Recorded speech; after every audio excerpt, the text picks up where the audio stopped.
Be recording. We're going to be recording what Colin says tonight, and as much as possible, not recording what the rest of you say. But if you break in with a question, you may appear in the recording, which will be shared with other people who are registered for this series. So that's just to give you that information. When you're in small groups and so forth, you will not be recorded. So with that note, I'm going to go ahead and turn the time over to friend Colin. Greetings, friends. It's lovely to see lots of people that I know and folks that I don't know. The only thing that qualifies me to lead this session tonight is that I'm a friend of Emily Province. So that's probably the biggest truth. But I am going to share my screen with you. And I do hope that there will be, and plan that there will be some opportunities for us to do some sharing also in the time that is not the small groups. So for some reason, there we go. Let me go back. So we're going to talk tonight about narrative budgets. And this is a topic that I have quite a bit of interest in, and hopefully you're able to see some of the resource materials that were sent out in advance for you to look at. We're not going to do that. Sorry. Having a bit of technical difficulties here. So as Emily mentioned, my name's Colin Saxton, and I work for a company called Everence, and I am their stewardship theologian and director of church relations. Now, you might be thinking a Quaker who's a theologian, that immediately puts that company in suspect territory, that they would pair a Quaker with theology. But I have a long history with Everence and love what they do. Everence is, if you're not familiar with it, it's a fraternal organization. It's an Anabaptist organization that was started after World War II, when Mennonite conscientious objectors came home from their alternative service and they did not qualify for the GI Bill. And so Mennonites, if you were to think about Anabaptist testimonies, one of theirs would be mutual aid, this strong conviction that part of the spiritual life means the responsibility and opportunity to take care of one another. And so they immediately said, how do we help these people who've made this sacrificial act out of their faith and values, who now need help, whether it's through health concerns or death benefits or just getting their lives back together? And so they created an organization called Mennonite Mutual Aid to help come around folks. And so MMA was founded about 80 years ago. And over those last 80 years, it's grown to include asset management. We manage about $7 billion in assets. We're a fraternal organization, which means that we provide resources for members. So if you're a member if you're a church or a meeting that's part of Everence, and you are, as Quakers, because you are part of the Peace Church tradition, you can qualify for matching funds to help people in your community in need.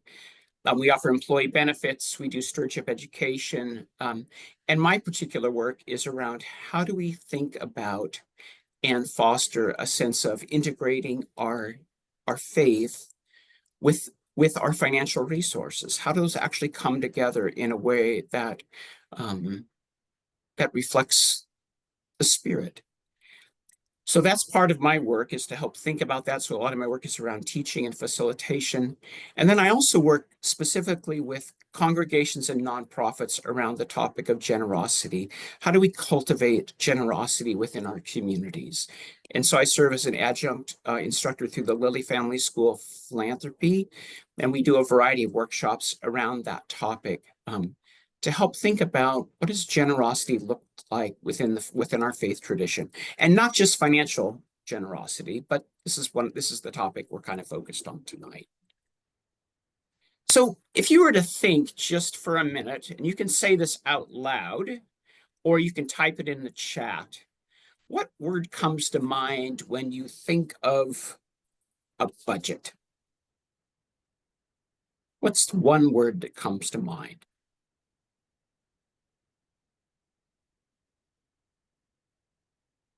And you can just unmute yourself and say it, or you can put it in the chat.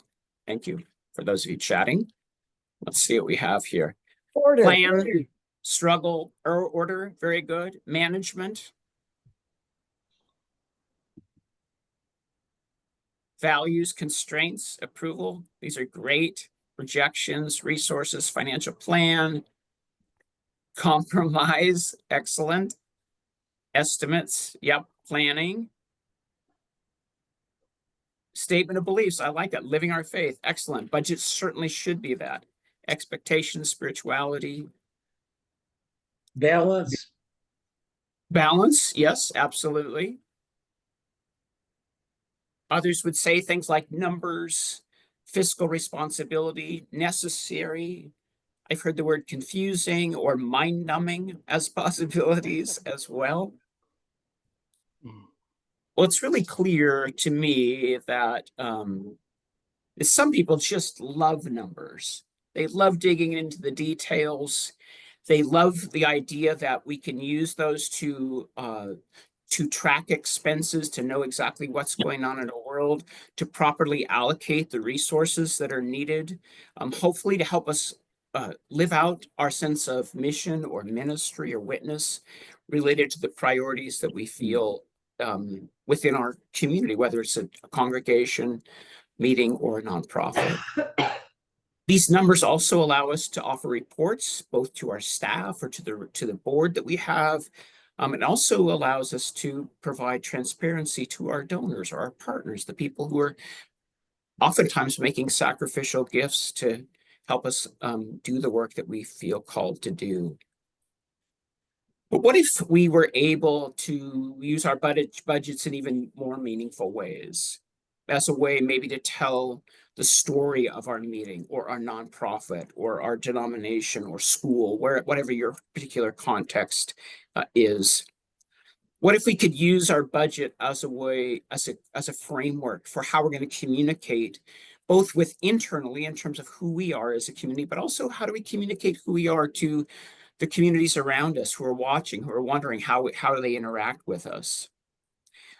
These budgets can be a description not only of how we spend our money, but they can become, I think, a clear and consistent and coherent and compelling articulation of the priorities that hopefully we feel Spirit is actually leading us to, and to also be a place where to communicate in a way that helps donors make the connection to those places that they are passionate about, or where they feel like, I want to give these resources because I want to make this sort of transformational difference in our lives. So a budget can be that point of connection, at least if we, I think, learn how to use our budgets well.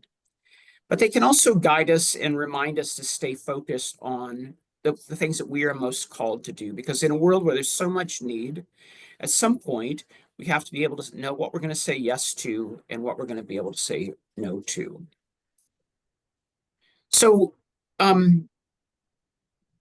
different way of thinking about budgets is I was maybe thinking about it in two different ways. One is the traditional sort of line item budgets, the things that you just saw, which often we consider kind of an accounting tool. And for lots of people who maybe aren't in the work of putting those budgets together, they sort of describe how it is we're going to pay the bills, which may not be particularly exciting or particularly enlightening to other people. And sometimes, at least in my experience, when we focus so much on a line item sort of budget, it just becomes so easy to keep it as sort of our ongoing guide, rather than thinking into the future about how we might do things different in the future. I don't know how many times over the years where I've worked with Quaker organizations, the conversation about what should the budget look like often begins with, well, what did we do last year? And where does our revenue look like? And so we began by starting about, well, let's do what we did last year, but we need to cut 5% because that main family is no longer with us, or giving is down, or electric costs have gone way up, or sometimes maybe it was a good year and we think, well, we can add 5%, but it's really framed around what did we do last year. And when we bring our budgets in front of our meetings, and I'm going to focus primarily on meetings in churches tonight, but I think this also has a place for nonprofits as well. I think for a lot of people, they look at that line item budget and they get fixated on the numbers. And pretty soon we're having an argument over why are we spending that so much money on the copy machine and not talking about some of the larger, more important work that we really ought to be thinking about. Well, a narrative budget, I think, becomes an opportunity to think about how do we educate folks in the meeting about who we are? How do we help people remember about why we are gathering as a community? A narrative budget can become a visioning tool to help us think not just about what we've done in the past or even just what we're doing today, but to dream a little bit about where we want to go into the future. And it also intends to help build connections between who we are as a community and the folks who are participating in helping making this ministry happen through their financial commitment. So so a narrative budget, just to say again, helps tell a story. It intends to present our mission. And I think of a mission as our reason for existence. What's our purpose? Why does this community bother to exist? That is a mission in my mind. It connects our mission to our vision, which to me is best thought of as an artist's picture of what we would look like if we faithfully lived into our mission in the future. So that's the connection between mission and vision. The vision is aspirational. It's moving us towards where we feel led by the Spirit.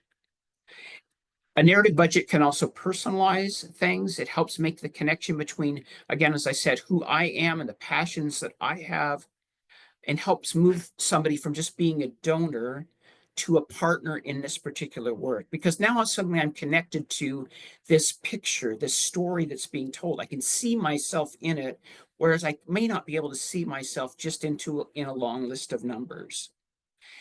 And I think that one of the great things that a narrative budget can do that a line item budget often does not do is move a person from thinking about the community that they are in from them to us, or from they to we.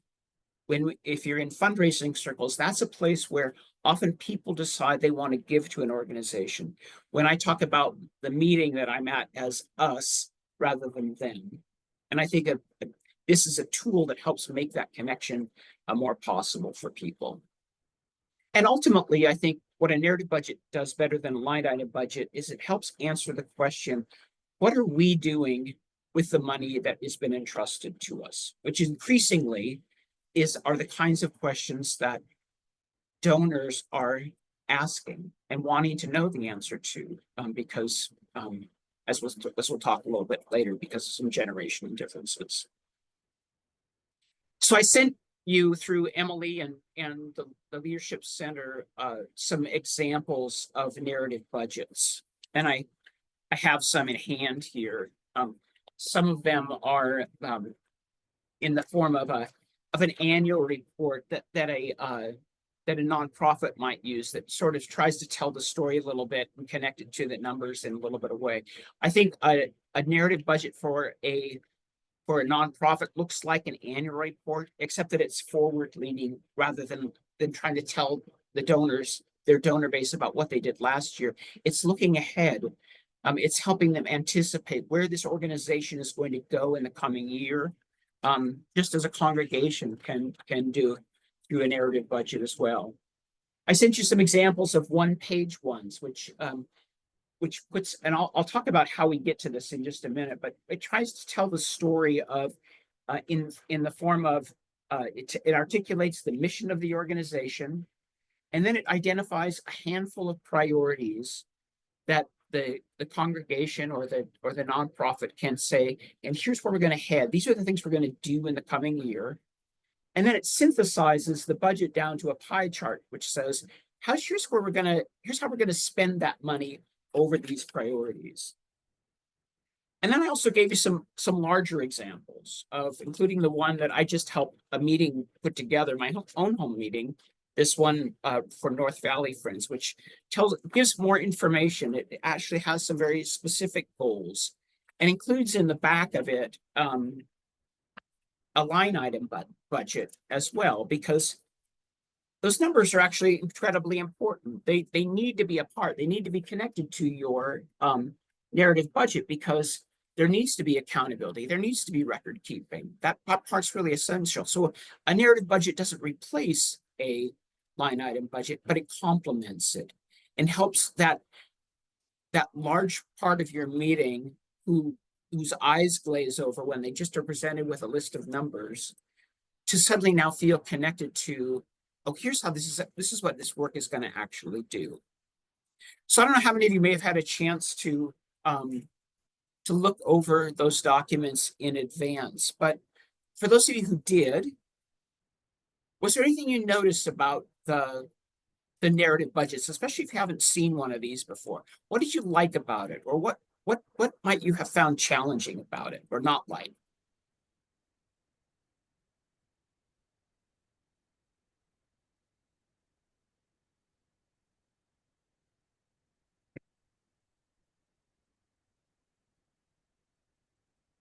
Anybody? Did anybody have a chance to look them over in advance?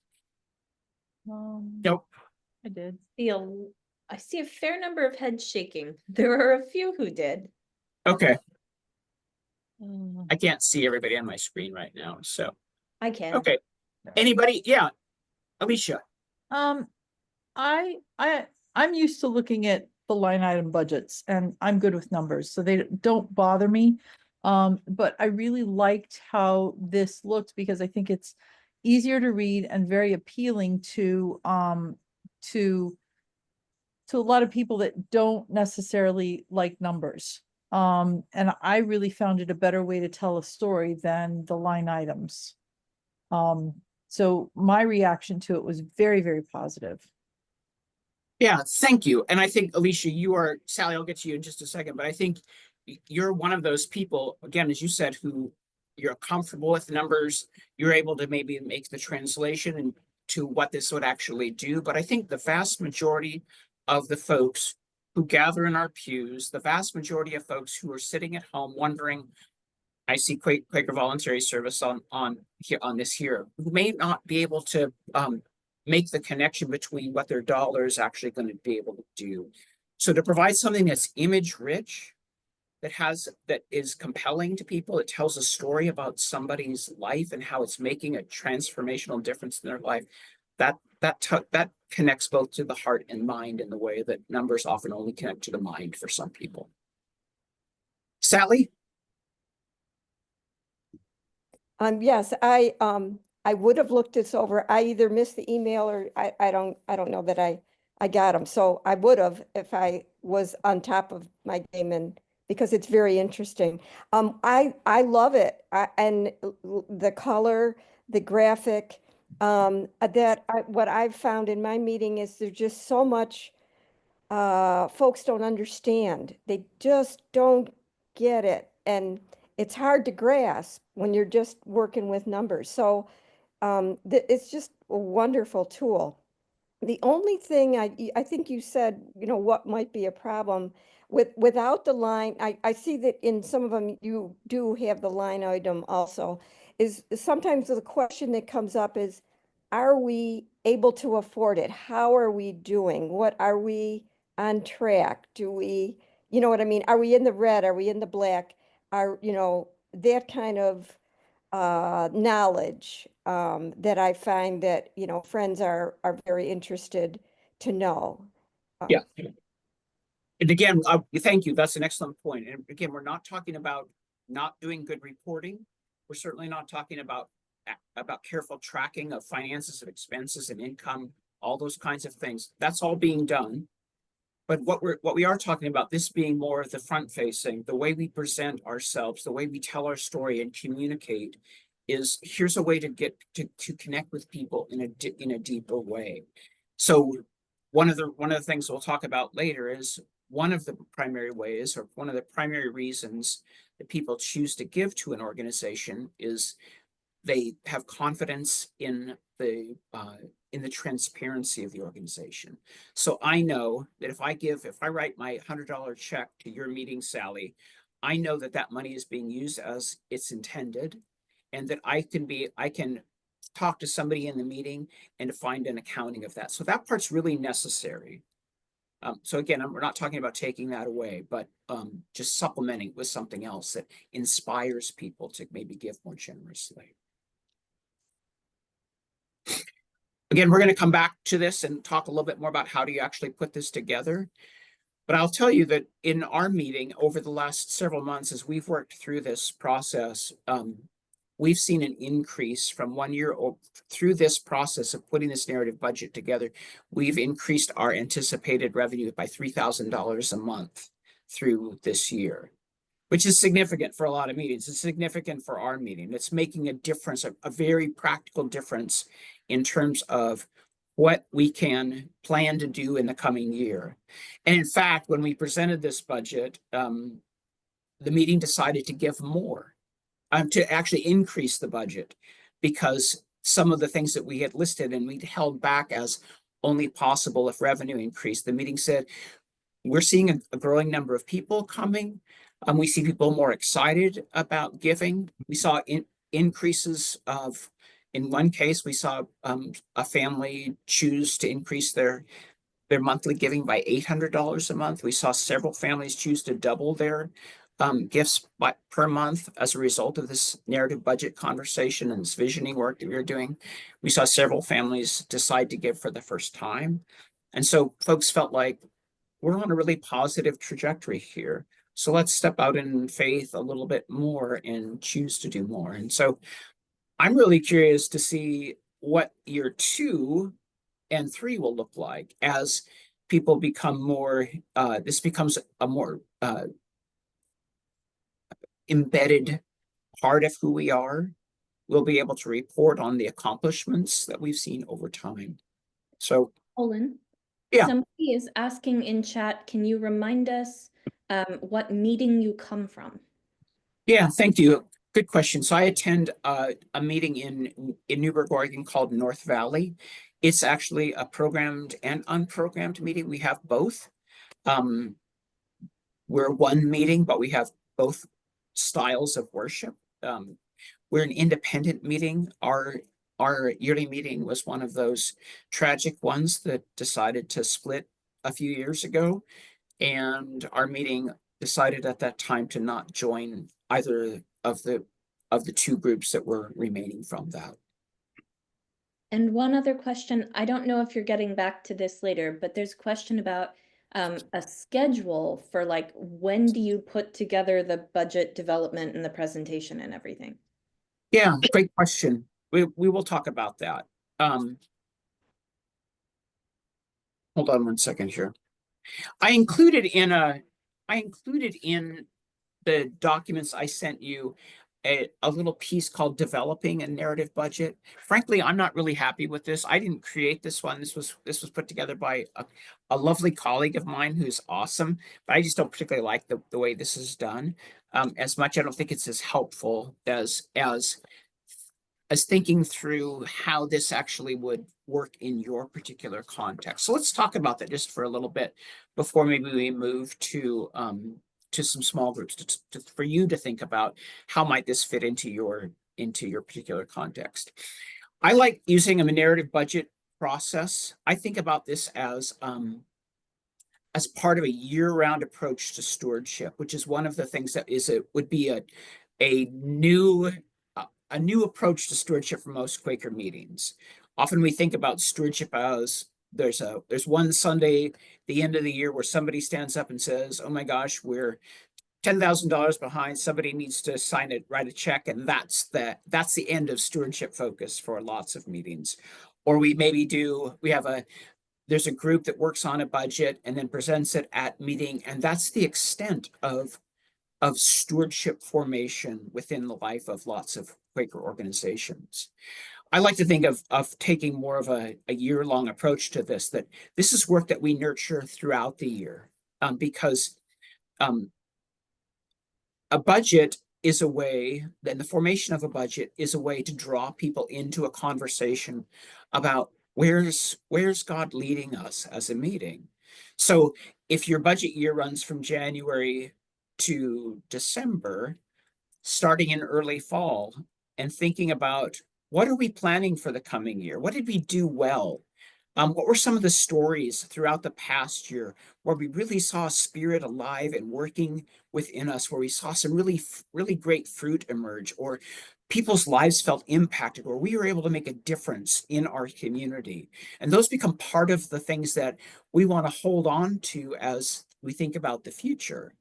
And then whatever your committee structure is, to begin asking them some question as you were to dream or pray or do some discernment about the coming year. What do you feel excited about? And thinking about the budget implications of this. And so you have this period of time where you're doing some preparatory work. You're doing some plowing and tilling in the meeting to see what sort of things are bubbling up. And then it's an opportunity to invite the larger community into a conversation as well. You're putting the budget together. You bring it to the meeting to know that, to ask them, does this resonate with our larger sense of who we are? And where we're going as a community.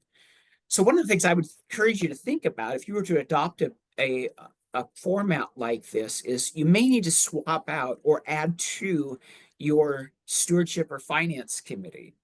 Because if you just have numbers people in this group who really what they love to do is to track the income and the expense and to make sure everything's all lined up the right way, those people are really, really crucial. But what you also need are some storytellers and some creative artsy people and some design people, some folks with some tech abilities who can put together a pie chart and make it eye-catching and appealing. And who have a vision for how do we now communicate this in a way that connects with not just the people who are closest to this work, but to people who maybe are on the fringes, who we don't see all the time. When we did ours, we were sort of starting from scratch. So we actually began by starting with reclaiming our sense of mission.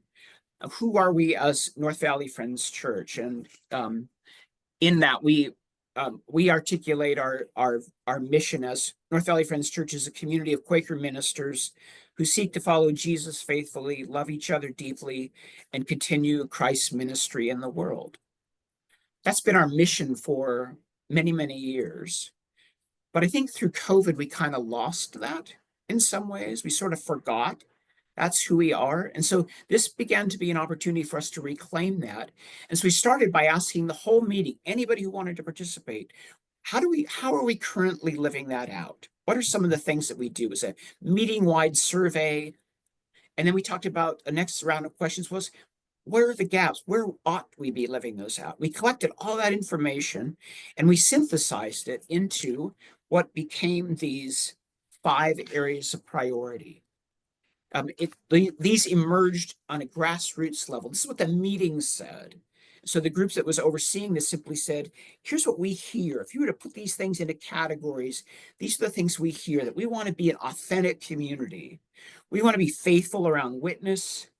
We want to be generous and sustainable in our use of resources.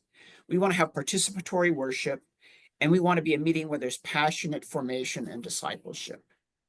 And that resonated really deeply with folks around, yeah, that is both who we are and who we aspire to be.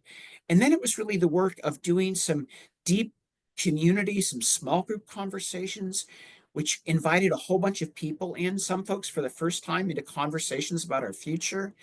And we got really more nitty gritty about what that will look like. And so we kept moving from kind of in the sort of funnel format of saying, we're doing it at the 30,000 foot level, and now we're getting more granular. And now we're moving to a place of we're actually making concrete the steps and work that we want to do in the coming year. And then we began the work of attaching some budget numbers to it. What is this going to cost us? This is the way it translated into that sort of line item budget.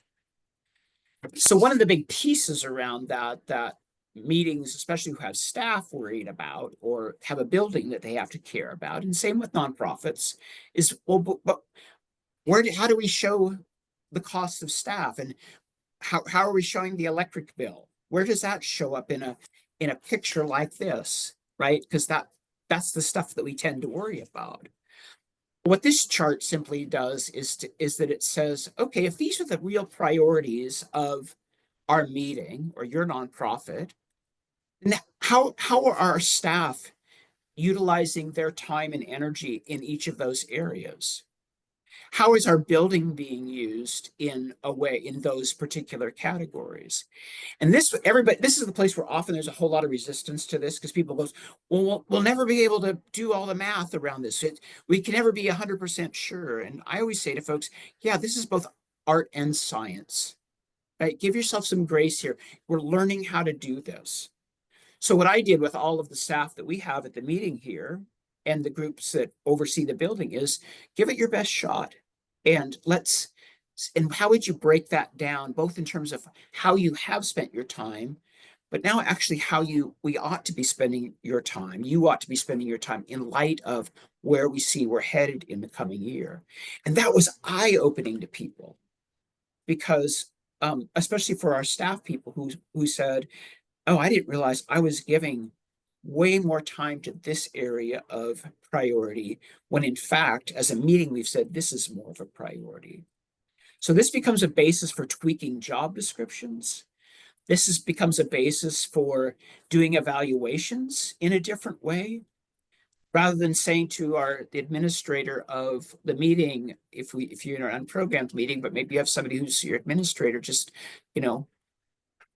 how did you do this year? Is you can actually frame questions related to, we've divided your job description around these priorities. Here are the kind of goals that, again, we established together, and an evaluation becomes much more fruitful and practical and valuable, both for the person in the role, but also for the community as well.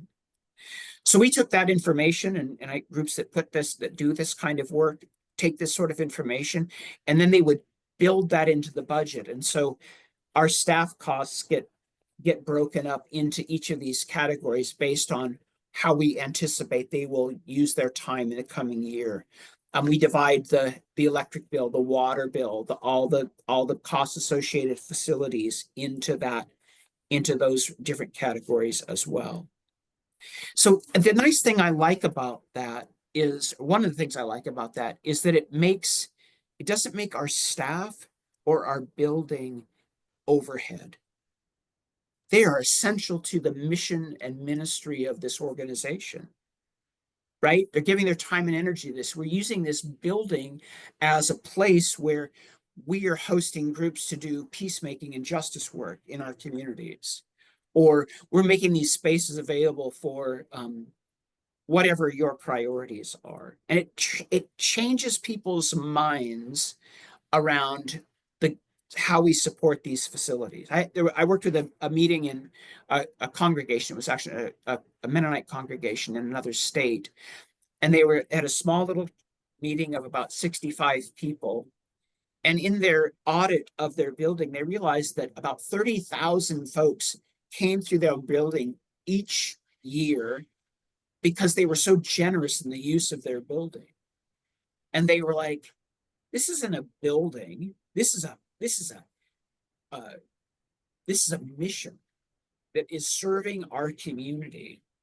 And suddenly it changed people's hearts about, well, I don't want to support a building, but I want to create a space where people can find community, where people can worship, where people can get over their addictions, where peacemaking work can happen. Again, it reframes stuff in an interesting way. Does that make sense? Any questions related to this line really quick here? Emily, thank you for hosting that. I appreciate it. I have a question. Geraldine. Yes. When you're talking about this, we don't have any staff. We're a very small meeting. So some of this I can't relate to. The only paid position is pastor and a small cleaning staff. That's it. So thank you, Geraldine. That's right. And I think that's the place of a lot of Quaker meetings and churches and meetings. We're small, and especially for meetings that maybe don't have staff. I think that's a really good point. And I wonder, in your meeting, what are the priorities? And you don't necessarily have to answer this, but what are the 5 things or the 6 things that you are focused on in your congregation that you as a community of volunteers are giving your heart, time, and energy to, and your resources? And how are you reminding one another? How are you telling your story in a way that inspires maybe more generosity for people? And also, as we'll get to here, is how can we use this in a way that also helps us tell our story to people who may be seeking just the kind of community that you're from, Geraldine? Because I think if we stop here, often the places where a narrative budget breaks down is we wind up treating it like a line item budget. We put it together and we go, okay, we did that, we're done, and we throw it away, it goes in a file, and it becomes of no use to us anymore. But if we use the narrative budget, I think in a creative way, it becomes a way to introduce folks to who we are. Maybe you have somebody who shows up at the meeting and you want to tell them a little bit about who you are. You can put this together. We're reframing ours in the form of a brochure that we can hand to folks who say, hey, here's what we're about as a meeting. We're not focused on getting them to give money to it, but we want to tell that story through this rearticulation of who we are. It's become something we use in membership classes, in outreach. It can be a part of how we frame our website.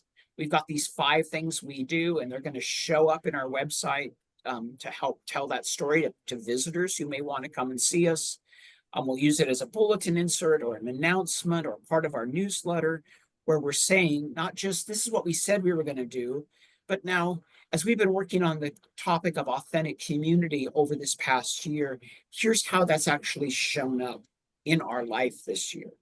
Again, as a way of reinforcing this culture of mission and vision. I think that can happen in a small meeting too, Geraldine. John, I see your hand.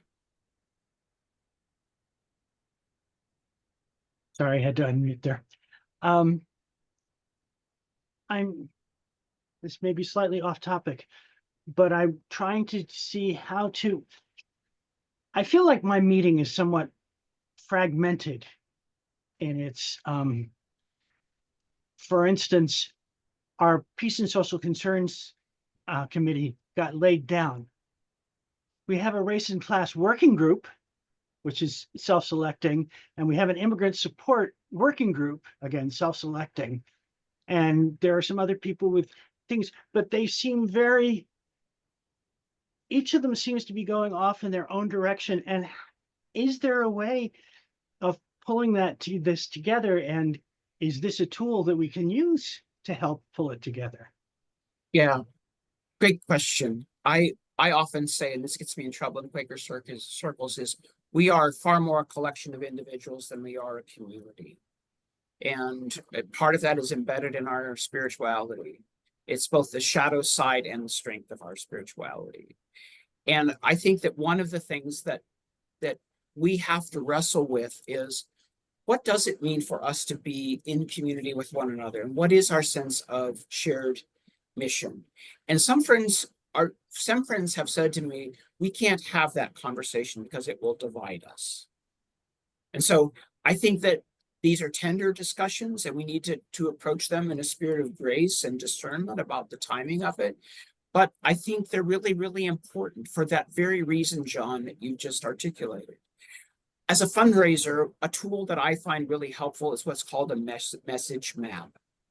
And it's a way of helping an organization talk about what it is and what it does to people who are unfamiliar with it. And so in fundraising circles, if I'm a fundraiser for an organization, I would say the mission of our organization is this, and we live that out through these 5 priorities.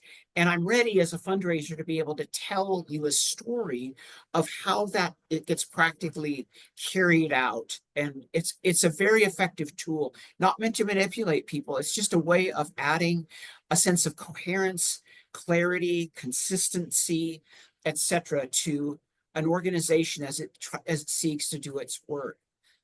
I think that this becomes a really great tool for congregations to begin to have some of these tender conversations in a way that doesn't focus on theology or particular social issues, etc. Just ask the question, what does it mean for us to exist as Mount Toby Friends? Who are we? What are we about? And are there things that emerge as kind of the general priorities for our life together? Doesn't negate the fact that so-and-so in the meeting has this thing that they're really passionate about, and so does this person. But if we were to try to say, what are the things that we just share? Can we build a little bit of a framework so that we could say, this is who we are, rather than this is who I am? And I've seen this work as a starting place for that kind of conversation. Emily joked about me being connected all around the world. One of the things that I have found in my experience working with Quakers across, when I've been to, I think, 50 yearly meetings over the years, and hundreds of Quaker meetings in churches. And when I sit down with friends to talk about both the things that are good and strong and hard that are going on in their life, the most consistent complaint I hear by friends across the theological spectrum is, we don't know who we are, and we don't know what we're doing.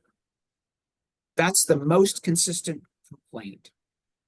And I think that this is the one that we have to address, both for our future in terms of being a community, doing outreach, also funding the things that we care about. And if we have time, we could talk more about why that's so important. I have some statistics to show you at the end. But I would encourage you to think about this message map as a way, and this was something I invite you to do as later on, maybe tomorrow after you wake up after a long night. But if you were to write down the mission of your organization or your meeting, what would that be? And if you were to write down the 5 or 6 things that are the priorities, what would they be? And then ask yourself the question, how many other people in the meeting would share that, would articulate that in the same way? I can tell you, working with Quaker nonprofits, I've asked boards this question, and the answers are scattershot all over. And these are the people who are your spokespersons for your meeting, right? Or for your organization. Don't we want a greater sense of cohesion around that? One more story and then I'll stop, because I have a soapbox around this one. But I was invited by a meeting to come and help them work on their sense of mission. I'm standing in their meeting room. I purposely positioned myself under the banner on the wall, which said, "This is our mission." And I asked this group of 50 or 60 people, "What's the mission of your organization?" And nobody said the thing over my head. There were all kinds of different answers. And finally, somebody, after about 10 or 15 minutes, somebody said from the back of the room, "Doesn't it have to do with the thing on the wall there?" And it was like this light bulb went on in people's minds. It was like, oh, is this connected to what we actually do? Not just what we say, but what do we do? And in a world where somewhere the statistic is somewhere between 70 and 80% of people go to your website before they ever show up to your meeting or give to your nonprofit, they are looking to find out what you say about yourself. And if they come to your meeting and it has nothing to do with what you say, that's a real turnoff to them. Or if your website says, and I know Quaker meetings where this is the case, if they don't even know what they say on their website, that becomes a problem for folks for integrating newcomers into your life. We want to have time for you to talk. and not just listen to me blather on for a while. So we're gonna take a minute here. I'm gonna go find my, here's our small group questions. Oops, sorry about that. So maybe 20 minutes, right, Emily? How might you adapt something like this to your context? A little bit about barriers, but what barriers might arise for you? And maybe do a little bit of thinking about if this was done well and over time, what good outcomes might emerge as well. And then any other sharing you want that you would find useful. And then when you come back, we'll have some time for questions and thinking about application. Emily, what? Now, and we have just 4 minutes to pull in. Okay.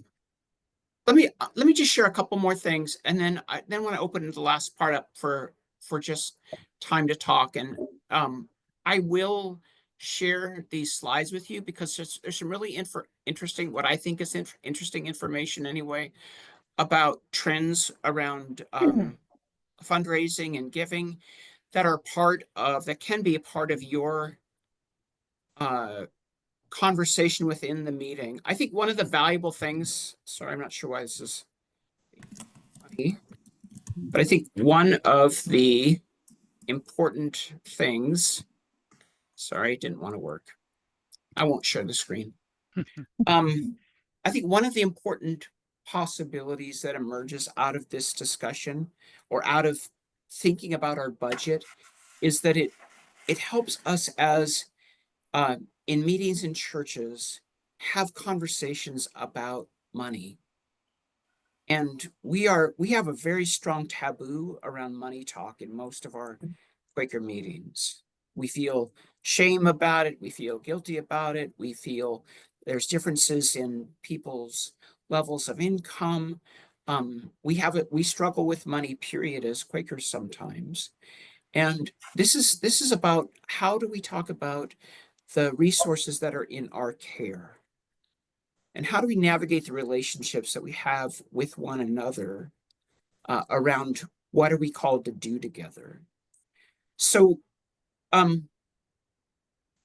so a couple of the other resources that are in the materials that you will get from the leader folk here are a set of queries to help meetings think about some of these questions around, again, who are we? What are we called to do? What's our context? Because I'm sure that within this group of people, we have a wide variety of contexts. We have urban, rural, we have small meetings, we have larger meetings, we have nonprofit folk who are here. All of our contexts look different. I'm not suggesting that a narrative budget should look any particular way. What I'm encouraging you to do, though, is to think about this question of how do we articulate who are we as a meeting? Who is Spirit called us to be, or as a nonprofit? How do we focus our energies, our collective energies around the things that we are called to do? And then how do we deploy the resources that are in our care that have been entrusted to us, whether they're the ones that we have from our personal wealth or lack of it, from the resources that we may have in our reserve accounts, because lots of Quaker meetings sit on piles of money rather than thinking about how do we use those monies in a way that are faithful to, again, the things that God has called us to do. And maybe, and this is increasingly true among Quaker meetings, is how do we think creatively about alternate income generation? Through the renting of our building, through the use of other resources, through lots of creative stuff that is actually going on in the church world to generate income in a way that allows congregations, especially, and nonprofits to have greater resources to do the work that they're called to do. So again, you're going to get additional information from me. I'll put my contact information in the chat. It's also on the slideshow. If you'd like to have a conversation with me personally, or you want to talk about your particular meeting or nonprofit, I'd love to visit with you and just say, well, let's talk, see how or if this fits in your circumstances. So beyond that, Emily, I'll end there. It's just if we take a few minutes to see if there's any pressing questions that folks may want to ask.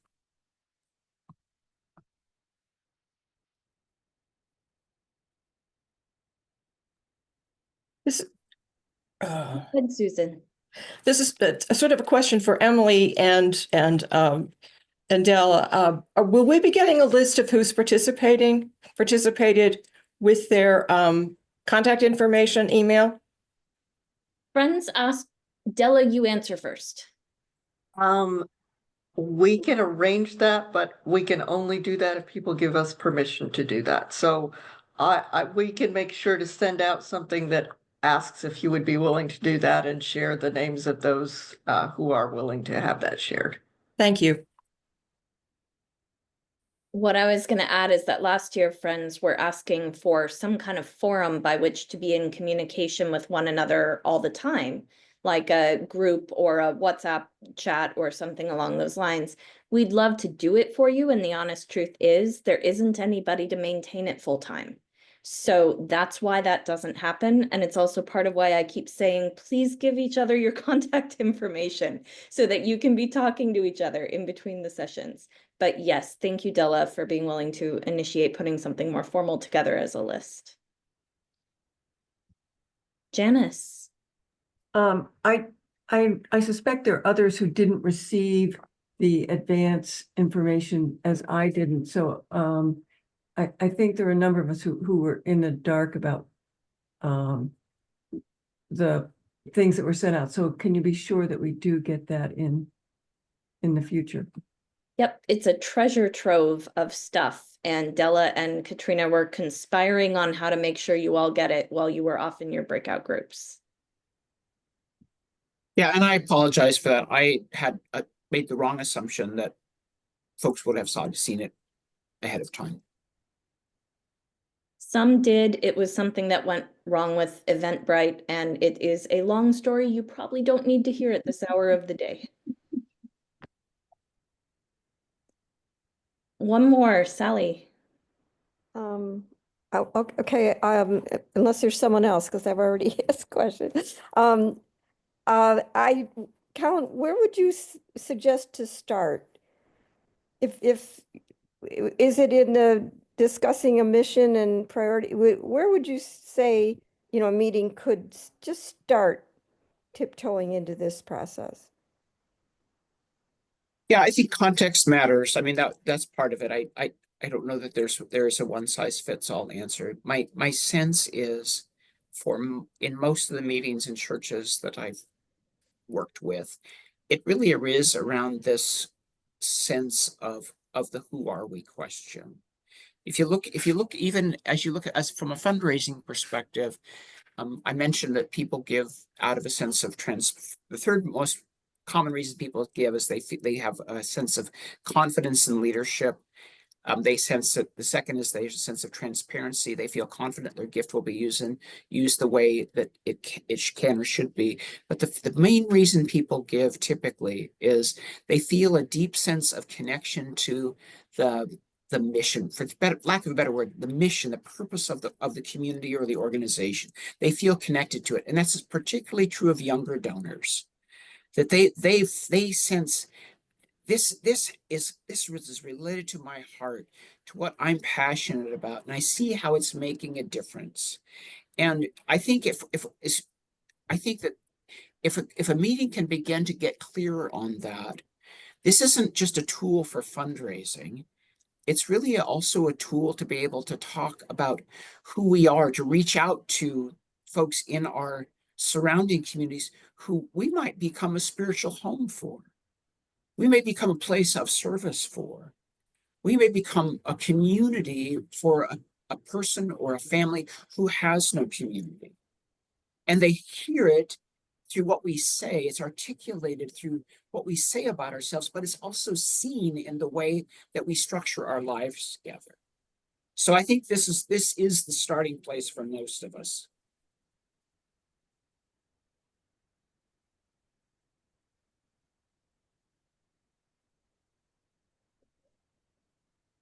Friends, it's been really good to have you with us tonight. And Colin, thank you so much for the work that you've done. And Colin offered to have follow-up conversations with folks. I want to emphasize that he's not kidding.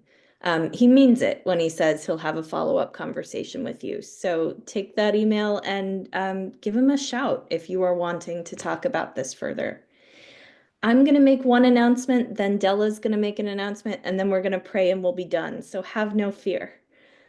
Darlene, do you have a question? How can we get in touch with you, Colin? Can you share your information with us now? It is in the chat, but it's colin.saxton@everence.com.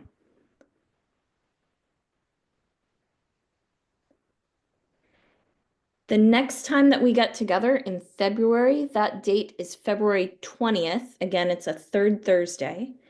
And the topic of conversation that night, I'll be your facilitator.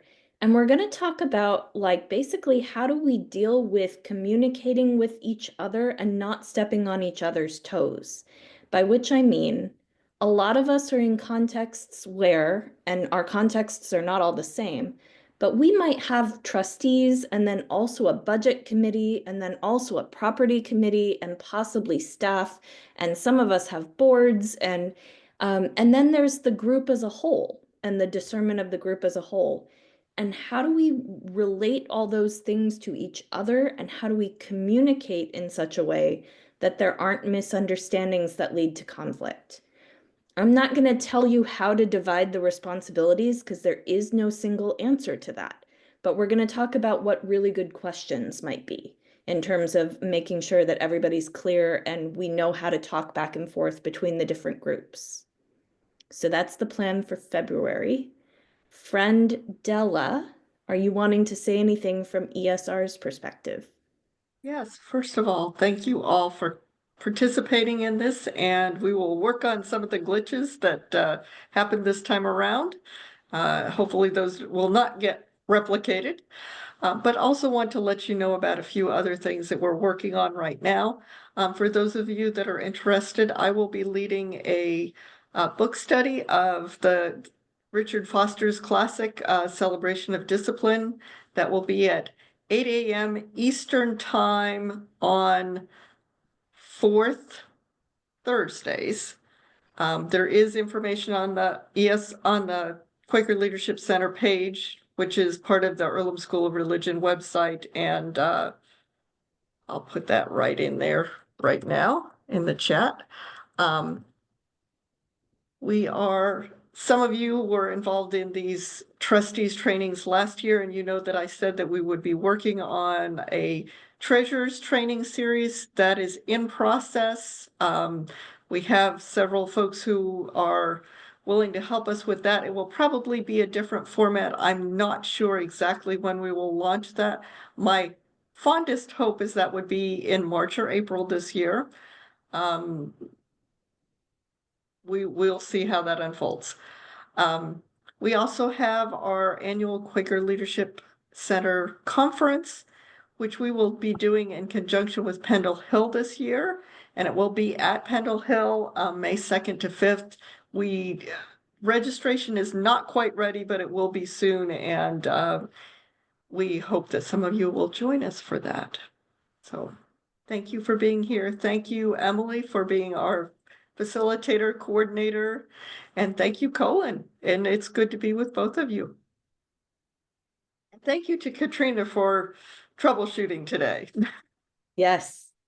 And as we're closing, friend Colin had offered to give us a closing prayer.